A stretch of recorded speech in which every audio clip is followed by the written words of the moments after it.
Quando abordamos a origem dos anjos, observamos uma das suas características. Eles foram criados. Outras características também se destacam quando examinamos as Escrituras. Os anjos são seres espirituais. Lemos em Hebreus capítulo 1, versículo 14: Não são porventura todos eles espíritos ministradores enviados para servir a favor daqueles que hão de herdar a salvação? Os homens não podem ser descritos como espíritos, pois a natureza deles é dupla. Tem uma parte material, a carne, e uma parte imaterial, o espírito. Visto que os anjos são espíritos, não podemos imaginar que eles sejam dotados de corpos físicos. É isso que se deve subentender em Efésios capítulo 6, versículos 12, que diz: Porque não temos que lutar contra a carne e o sangue, mas sim contra os principados, contra as potestades, contra os príncipes das trevas deste século, contra as hostes espirituais da maldade nos lugares celestiais. Esse versículo naturalmente refere-se aos anjos malignos que cumprem as ordens de Satanás. As Sagradas Escrituras indicam que os anjos com frequência revelam-se sob a forma humana. Pode ler Juízes capítulo 6, verso 11 ao 24 e João capítulo 20, verso 12.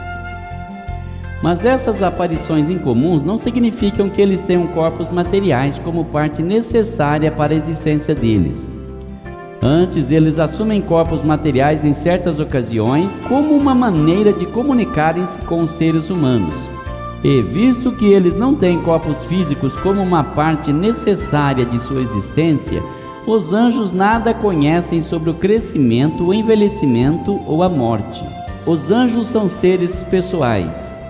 Eles exibem os aspectos básicos da personalidade: intelecto, emoções e vontade. As pessoas do Antigo Testamento demonstraram ter alguma compreensão sobre a capacidade intelectual dos anjos, conforme se vê, por exemplo, em 2 Samuel capítulo 14, verso 20. E o trecho de Lucas capítulo 4, verso 34 nos revela que até mesmo os anjos malignos possuem uma gama de conhecimentos superiores às dos homens. O trecho de Apocalipse capítulo 12, verso 12 apresenta indicações sobre a capacidade de um anjo maligno expressar alguma emoção, a fúria ou a ira. Jesus se referiu à muito positiva expressão de sentimentos por parte dos anjos bons, a alegria, em Lucas 15, verso 10. Paulo aludiu à capacidade que o diabo tem de enganar as pessoas a fim de que elas cumpram a sua vontade, 2 Timóteo capítulo 2, verso 26. Esses são apenas alguns poucos exemplos dentre as muitas passagens bíblicas que falam sobre a natureza pessoal dos anjos. Os anjos não têm sexo. Eles não são classificados de conformidade com o sexo, embora alguns deles tenham recebido nomes masculinos, Gabriel e Miguel. A Bíblia revela que os anjos não se casam nem são dados em casamento, conforme Mateus capítulo 22 e verso 30. Visto que os anjos não se reproduzem, nós os descrevemos corretamente como uma companhia ou grupo, e não como uma raça. Você deve ter observado que, apesar de certos trechos bíblicos chamarem os anjos no Antigo Testamento de filhos de Deus, jamais são mencionados os filhos dos anjos.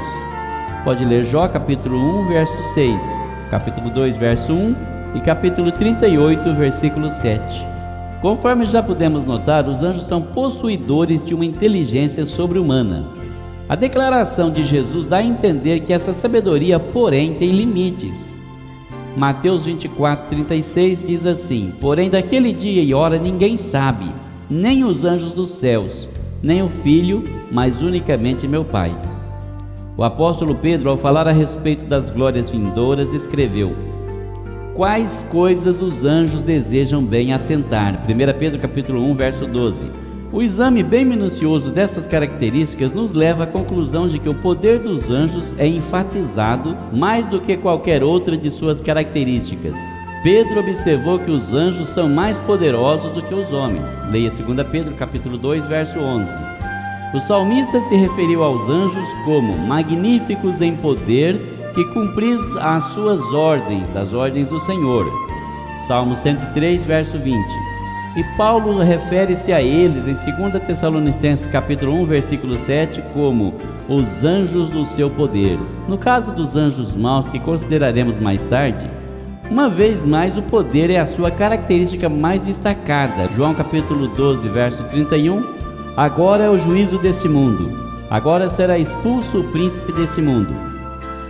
Lucas capítulo 11, verso 21. O valente guarda armado. Efésios capítulo 6, versículos 12. O poder das trevas. Lucas capítulo 10, verso 19. Força do inimigo. Quando Satanás tentava Jesus, mostrou-lhe todos os reinos deste mundo. Ele disse: dar-te-ei a ti todo este poder e a sua glória, porque a mim me foi entregue e o dou a quem eu quero. Lucas capítulo 4, verso 6. No entanto, embora a sabedoria e o poder dos anjos seja sobre-humana, essas características são limitadas. Bastará um anjo para amarrar a Satanás e lançá-lo num abismo sem fundo no fim de sua era, conforme Apocalipse capítulo 20, verso 2 e 3. No entanto, antes desse período futuro de confinamento, Satanás e seus anjos haverão de lutar contra Miguel, o arcanjo, e seus anjos.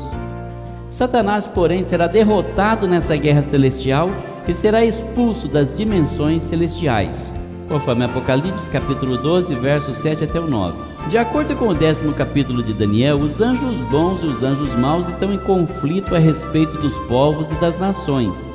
Nem mesmo o arcanjo Miguel é dotado de poder ilimitado. Pode ler Judas capítulo 9 para ver a referência.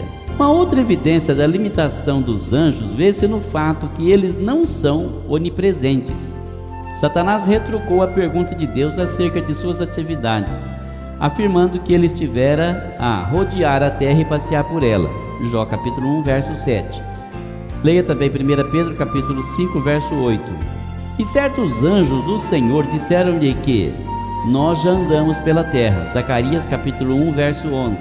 Esses movimentos dos anjos de um lugar para outro envolvem tempo e ocasionalmente há demoras, conforme Daniel capítulo 10, versículo 5. Depois do verso 12 até o 14. Essa limitação explica muito sobre o fato das batalhas espirituais em que o povo de Deus se vê ocupado, e que, com frequência, aplicam-se por longos períodos de tempo. Finalmente, devemos compreender que os anjos não são homens glorificados. A Bíblia distingue entre as incontáveis hostes de anjos e os espíritos dos justos aperfeiçoados na Jerusalém celestial. Leia Hebreus capítulo 12, versículo 22 e 23. Essa distinção também pode ser percebida em Hebreus capítulo 2, verso 16. Porque na verdade ele não tomou os anjos, mas tomou a descendência de Abraão. De fato, por enquanto, o homem é um pouco menor do que os anjos, conforme diz Salmo 8, verso 4 e 5 em algumas versões. Mas no estado eterno, o homem ultrapassará os anjos. Leia Hebreus capítulo 2, versículo 7. Paulo deixou registrado: não sabeis vós que havemos de julgar os anjos? Leia 1 Coríntios capítulo 6, verso 3. Nesse ato de julgamento, pois, compreendemos que os inferiores ou de menor importância não podem julgar aqueles que lhes são superiores.